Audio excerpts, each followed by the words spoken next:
Welcome to the Intelligence Briefing Live What's the Buzz, where leaders and hands-on experts share how they have turned hype into outcome. Today we'll talk about using generative AI in procurement. And who better to talk about it than somebody who's actively working on that, Pedro Berrocoso. Hey Pedro, thank you so much for joining.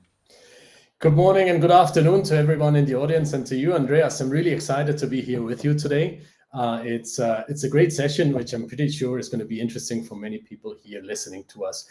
And just to give you some background about myself, Andreas, I'm an independent consultant working primarily on two main topics: digital procurement, where I do have quite a vast background on source-to-pay implementations, and then emerging technologies in order to use them for process automation and digital activities, such as with AI, in order to drive as well productivity and efficiencies in businesses. Awesome. I'm based out of Zurich, Switzerland, not too far away from where you're currently located. Exactly. I'm at Lake Constance, so we're definitely in the same time zone and probably an hour and a half, 2 hours away. So I'm really excited that this is working out. So thank you so much for making time and spending time with us and with the community today. Wonderful. So hey, for those of you who are just joining the stream, drop a comment in the chat where you're joining us from today. I'm always curious to see how global our audience is, and I already see a few familiar names and faces here in the chat. So I know the US is definitely represented, but who else has joined? That's always the question. So, and don't forget to subscribe to my newsletter, the AI Memo, under intelligence-briefing.com/newsletter, so you can stay up to date on how you can run AI in your business with success. Now, with that out of the way, Pedro, what do you say? Should we play a little game to kick things off? Let's do that. Wonderful. All right, so this game is called In Your Own Words. And when I hit the buzzer, even the virtual one here, the wheels will start spinning. And when they stop, you'll see a sentence. And I'd like you to answer with the first thing that comes to mind and why, in your own words. To make it a little more interesting, you only have 60 seconds for your answer. Ooh. So, are you ready for What's the Buzz? Yep. Perfect. And for those of you in the audience, feel free to put your answer and why in the chat as well. So here we go. Let's see. Huh? If AI were a fruit, what would it be? 60 seconds on the clock. Go. If it would be a fruit, what could it be? So it must be a fruit which is really multi-use, right?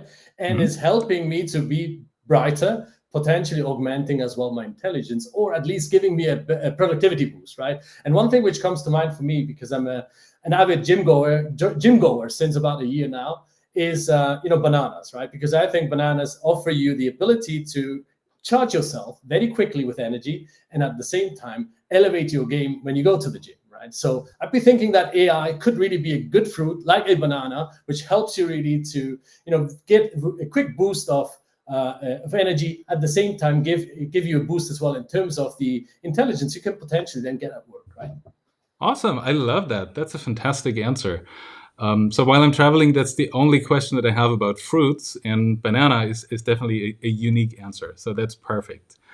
So then let's maybe, peel back the different layers about generative AI in procurement. And by the way, looking at the chat, so Tom from Texas, or folks from Canada, from Portugal, North Carolina, Poland, New Zealand, New York. That's awesome. Thank you so much for being with us. And I was just spotting there the Kiwi, so I'm guessing that is a Kiwi who was answering this, right? Well, maybe that's coming from New Zealand, maybe right? Not New Zealand, but at least from somewhere close, yeah.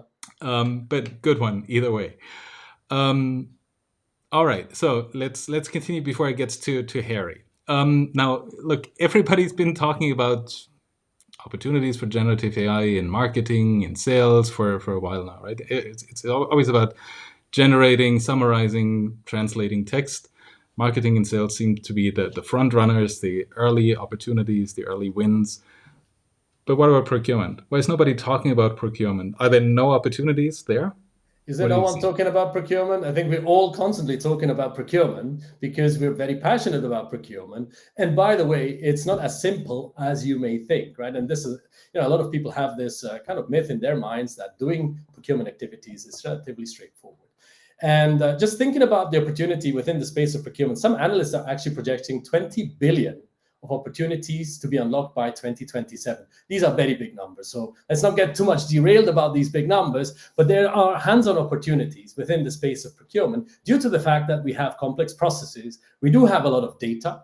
We do have an ecosystem of stakeholders and suppliers who all want to be served in the best way possible, right? And just thinking about a CEO survey, which I saw not too long ago from PwC, procurement still remains to be one of the processes or one of the areas where there's still a lot of work to do, and there's an expectation that challenges need to be sorted. So thinking about generative AI in the context of procurement opens up an opportunity for a lot of possible efficiency drivers and as well productivity to be harnessed in that sense. And I could think about generative AI within procurement in 4 different buckets, right?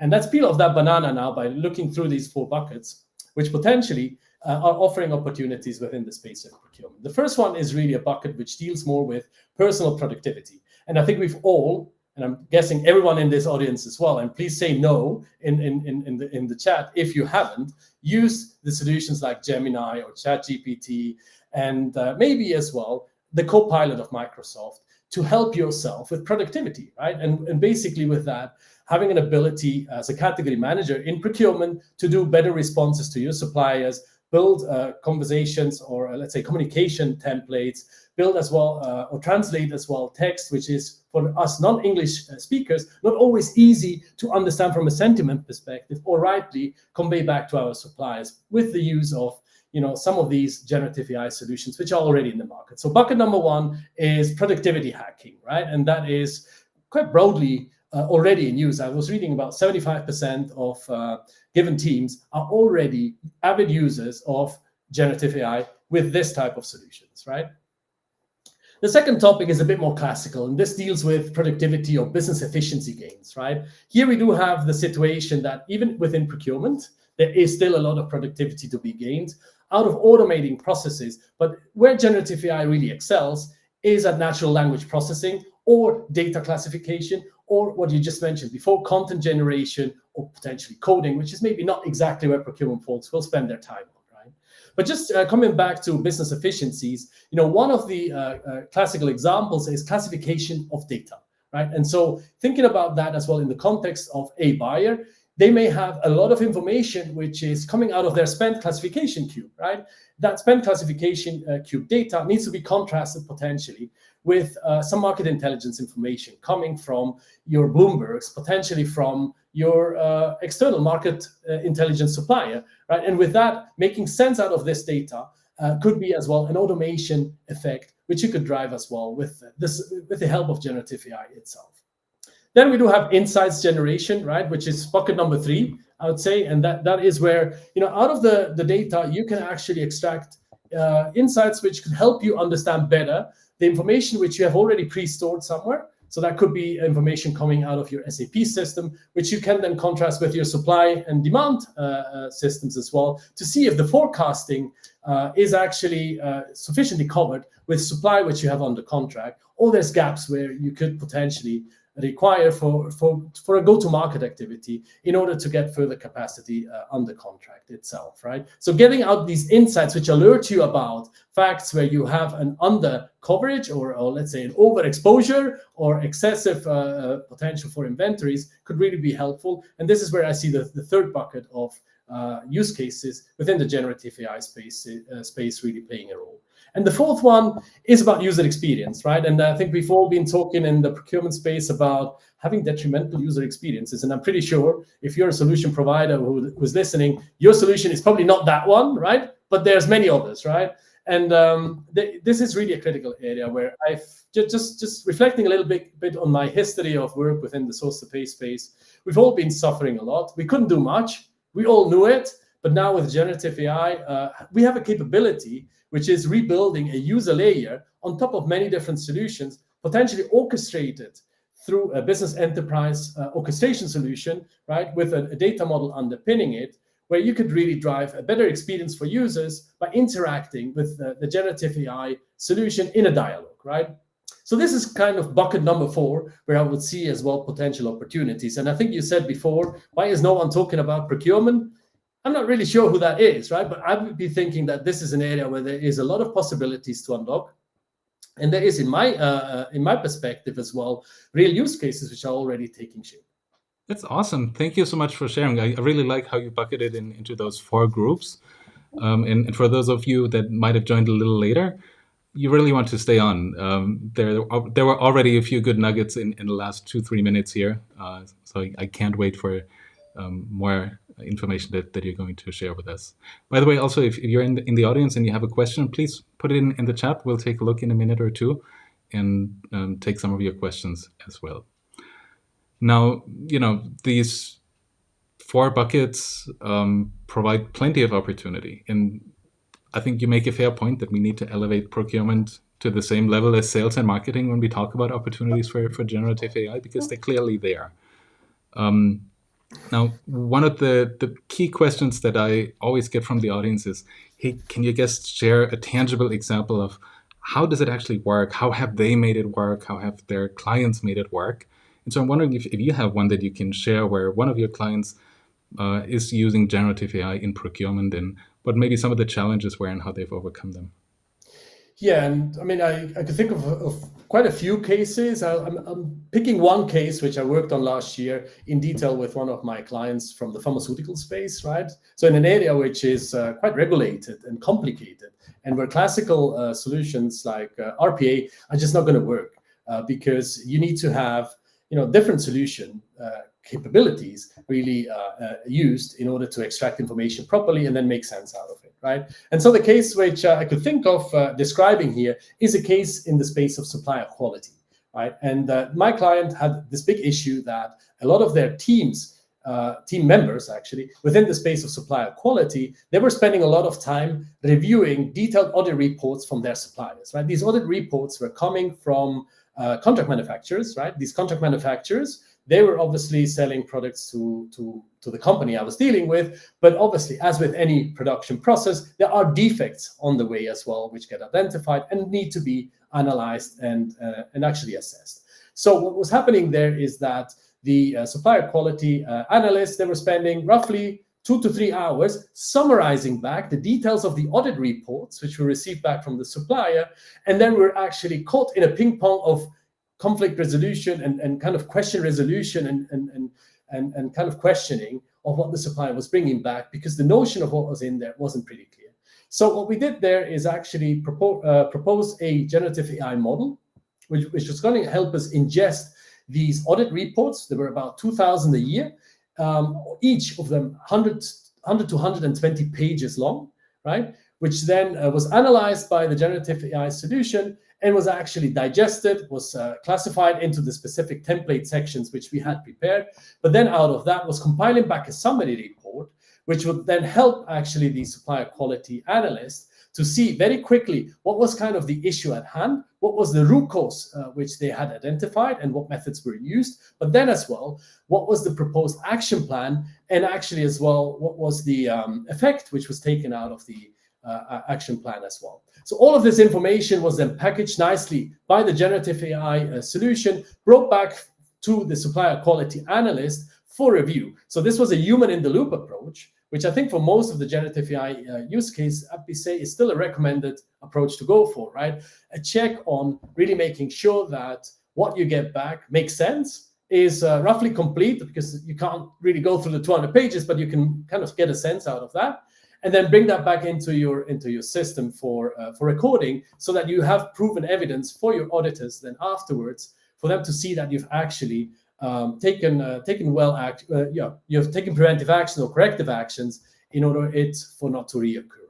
So this was one of the specific cases which I worked on last year. And to be honest, one of the big challenges there at the very beginning was to really have sufficient data proportioned in the good quality for the model to be able to be trained on the particularities of the quality domain, and as well the kind of language which was actually being used within the context of this work, right? So this was one of the challenges. The second challenge was then to really make sure that the quality analysts were properly trained as well to understand and screen the results coming back, and for that being able then as well to satisfy questions which were coming from auditors or questions which were coming from the line managers about resolution actions being taken. So really building out that template and train it is going to be really important as well, right? So these were just two of the aspects which we encountered as part of the implementation of this particular solution. There's probably a lot of other learnings, right? But these were kind of two factors which were really crucial. That's awesome. And I think especially putting that into perspective, if I heard you right, you said 2,000 audit documents per year, right? Mm-hmm. So break that down to what, 250 business days, give or take? Give or take, yeah. Right, so that's somewhere between 7, 8, 9 audits a day.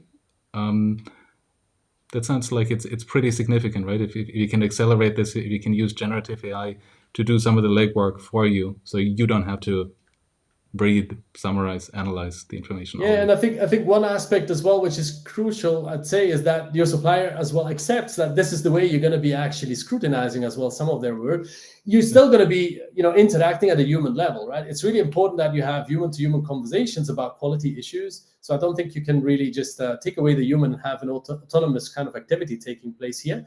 But I think it's as well a recognition that with generative AI, you can have measurable impact. And at the same time, you can prevent then as well having product impacts as well down the line from a procurement point of view. Right. I love where you're going with having a human in the loop and not having autonomous systems yet is what I'm hearing. But I'm curious, with all that talk about, hey, the next wave of generative AI will be AI agents, and they will, maybe negotiate on your behalf with your supplier, with your customer. How realistic is that? Are we there yet? When do you think we will be there? What are you seeing in the space when it comes to more autonomy, more AI agents making decisions on your company's behalf? And this is an interesting one, right? Because it's getting buzzy, as we say, right? It's one of these new things on the horizon, which a lot of people are starting to talk about. And there's even in the audience, I just spotted Pedro Martins, for instance, right? He's actually a fanatic about AI agents, and he knows everything about it, right? But this is a field which is interesting to dissect as well from the perspective of procurement, right? Because talking about AI as a kind of autonomous negotiation capability is interesting, but it is, in a nutshell, something which is, I think it's an evolution, but is still quite complicated. And just briefly thinking about what is currently already there are already solutions which are capable to provide you with autonomous negotiation capabilities of a low complexity, right? And so this is really, really important, right? So they are providing you with bots which can, on your behalf, contact suppliers. They can execute a script, right, in terms of activities they need to go through. They can ask for a price. They can bring that price back. They can maybe do some comparisons, right? But after that, what they still will need to do, I'd be hoping, is that they come back with a recommendation for awarding back to a category manager, back to a buyer, in order for it to be validated and then finally confirmed. There are obviously as well models which are fully autonomous, but they're usually following a decision tree model, right? They're quite simple in that sense, and is what you currently encounter in the market. With maybe 3 or 4 providers really being quite adamant about it being the future, right? And then there's obviously the future potential area, right? This is where you now get into the space of multitasking AI agents, which in my opinion will need to be connected to an ecosystem of solutions. They need to be part of an orchestrated platform. They need to be part as well of kind of a knowledge graph. They need as well to connect to business applications in ways that they can really serve as microservice for you to then take actions, for instance, on negotiation activities as well. And this is where the direction is now going, right? You have companies talking about building, future autonomous negotiation bots, if you wish, which can really then take care of complex negotiations, which can maybe reason as well, which is not quite yet where we are, right? And then potentially as well take decisions on your behalf, quite in an automated way, right? So kind of in a machine buying way, as Gartner was putting it just very recently. I think this was the content of my post today, right? 20% of all of the revenue by 2030 is actually forecasted to come from machine buying, right? But for that to really take place, there are some hurdles to overcome. And I don't think we're quite yet there to unleash that beast without human interventions completely into an autonomous way. I think that's a great point, especially the part about human intervention or human in the loop to review, to approve, and just thinking about how large organizations work in the type of change management, the type of concerns, the type of risks also if something goes off the rails. I could see that there's a lot of enablement, education, building trust, winning trust needed before leaders get comfortable with having agents act on their behalf or negotiate. And I think you're mentioning a very good point, which is trust, right? And I think trust is probably one of the topics which drives most of the adoption, right? So you need to trust the results of a solution for it to be something you want to use, not just one time, but you want to use multiple times, right? So from that perspective, trust is really one of these hurdles, not hurdles, which this is one of the topics you need to really get right in order for you then to be able to move forward with, these, let's say, solutions which are almost autonomous in itself, right? The other thing which I think is quite important when we talk about negotiations, and it just triggered a thought in my mind, is that you do have as well some level of not just reasoning, but moral as well, right? Because if we talk about negotiations on behalf of humans, there is as well this notion that there needs as well to be fairness, and there's as well ethical considerations which as well need to flow into the models themselves, so that they're actually not just taking negotiations on the wild run, but they're taking them as a human would be actually doing in a fair way. Yeah, I think that's another interesting point that I'm curious about how this will play out, right? Will agents, in a sense, fight to the knife or fight to death to get the best outcome for you, to negotiate until they get the best price for you, and what's the expense, or how do you build in safeguards that does not happen, or your maybe your purchase order bot or a sales order bot that if you need 20 pieces, that it really orders 20 pieces on your behalf and not with an extra 0, 200.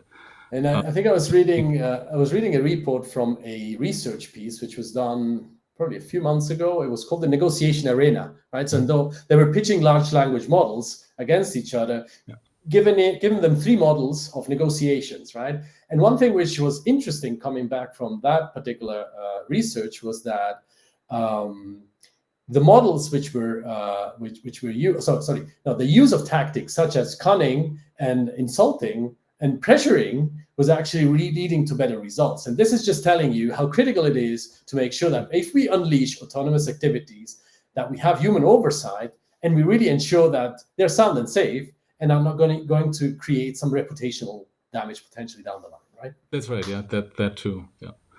Now, I'm sure there are a number of good ways and safeguards to build into systems to replace variables or data with actual data from your system in your prompts, in your outputs, and in these kind of things. But I think it's an area that definitely needs a good amount of scrutiny and high quality work to make sure that things stay within the guardrails of what you expect as a procurement professional. So maybe that's a good segue to the next part, which then to me is there are 4 big pillars, 4 big opportunities that you mentioned in the beginning, how generative AI can add value. There's certainly a trend towards more automation that's going on when it fully at the point where it's all driven by agents, and maybe that's for a good reason, so people can get used to more automation, more autonomous decision making. But I'm wondering, as a leader in a procurement function, procurement organization, how can you prepare for more generative AI, more autonomy, more, again, summarization, generation, translation type things? What do you need to do to bring your teams along on that journey?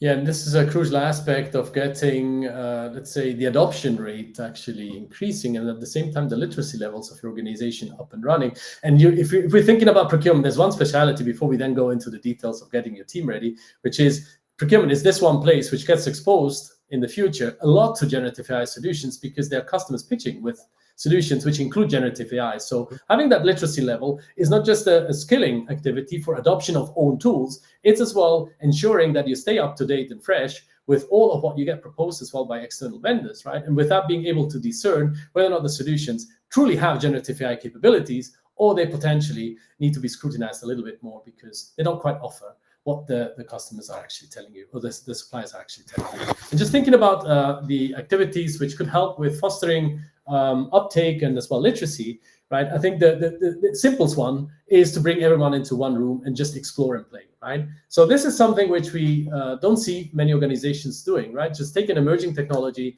think about what it actually could be providing, do a conference room pilot exercise, right? Get everyone into a room, and then just think about the opportunities which this offers and do a small pilot with that, potentially supported by an expert, which you have trained as well, right? So this is one aspect to really lose, let's say, the scare which a lot of people have from new technologies, and to truly understand through the play which you do with the tool, what are the capabilities you could do. And that could be as simple as giving out, licenses or let's say free use of GPT solutions to a certain set of team players, which could then act as a champion moving forward as well, right? So that's one of the activities I was thinking about, and I've seen as well within the space of automation working pretty well.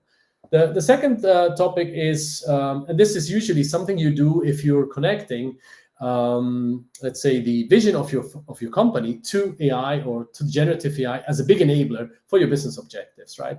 And that is, fomenting or capacitating people with an AI academy, which will help people to go through a structured learning path, which will help them actually to gain the necessary skills for them to not just be aware of what is out there, but potentially as well get hands-on practice, and then get as well the capabilities which they need in order then to help others within your own teams, right? So an AI literacy program is something which I see as well taking place in some of the companies. One of my last clients was having this as a very broad-banded program, and it actually yielded really good results. And one of my experts who was working very closely with me on the discovery program for generative AI was actually a champion, which was so innovative that it really sparked around him a lot of curiosity for others. And it was driving a lot of good conversations then as well within the teams, reducing as well the level of, let's say, maybe scare or apprehension for new technologies themselves, right?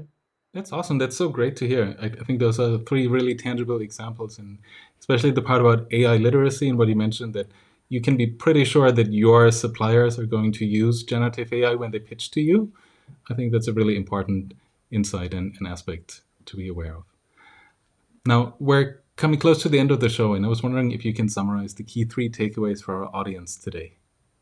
Yeah, so in my perspective, the 3 key takeaways are that generative AI really has a place within procurement. So that's point number 1. It does have, or it gives you the capability to enable productivity, insights, but as well potentially better user experience. Then the second point, which I would like people to take away, is that you need to be choosy of where you apply generative AI. So it needs to fit with the purpose, or let's say the pain points which you're addressing. So from that perspective, choose wisely your use cases so that you can then as well promote trust and acceptance and adoption of the solutions which you then undertake. Be very cognizant as well about the fact that data quality plays a very strong role as well. And the third takeaway is to get started now, right? So there's no need for hesitation. There is really a catch-up to do if you haven't yet started the journey to learn about generative AI. And, if you need some help, here I am. I can as well help you maybe to get that first step going. But I just wanted to really make sure that you understand that for a procurement function, having some capabilities which incorporate AI or generative AI as a basic skill is really, really crucial. Already for the reason I was mentioning to you earlier, which is you're going to be anyhow exposed to generative AI solutions as you discuss with your suppliers innovations, right? That's awesome. I really think this brings it home really, really nicely, those 3 key takeaways. Now, Pedro, I think it was an awesome session. I really enjoyed hearing from you and learning from you all the different pieces and nuggets of gold that you dropped over the last roughly 30 minutes. I think there's a lot of excellent information there. So thank you so much for joining me and joining us today and for sharing your expertise with us. Thank you very much. It's been a pleasure. Awesome. Thanks for you and to you in the audience as well for joining us, and see you next time for another round of the Intelligence Briefing Live. What's the Buzz? Bye-bye. Bye.